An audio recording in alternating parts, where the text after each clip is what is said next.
Holy Cross উচ্চ বালিকা বিদ্যালয়ের প্রাক্তন শিক্ষার্থীদের পুনর্মিলনী অনুষ্ঠান। রাজধানীতে প্রথমবারের মতো এমন অনুষ্ঠানকে ঘিরে উৎসবে মেতে ওঠেন বিদ্যালয়ের প্রাক্তন শিক্ষার্থীরা। এ সময় পরিচিত মুখগুলো কাছে পেয়ে আবেগে আপ্লুত হয়ে পড়েন তারা। গল্প, কথায়, গানে, আড্ডায়, উচ্ছ্বাসে, উল্লাসে আর স্মৃতিচারণায় মুখর হয়ে ওঠে বিদ্যালয় প্রাঙ্গণ।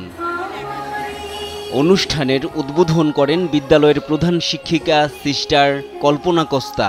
সমাজে এগিয়ে যাওয়ার ক্ষেত্রে এই বিদ্যালয়ের শিক্ষার্থীরা সবসময় অগ্রণী ভূমিকা পালন করে বলে জানান তিনি।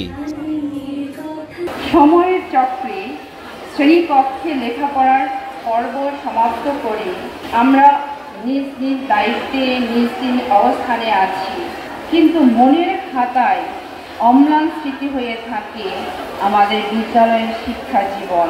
অনুষ্ঠানের আহ্বায়ক রুজলিন সারা বলেন, হলিক্রস উচ্চ বালিকা বিদ্যালয়ের শিক্ষার্থীদের প্রধান বৈশিষ্ট্য সততা ও শৃঙ্খলা, যা দিয়ে তারা জয় করেছে পুরো বিশ্ব।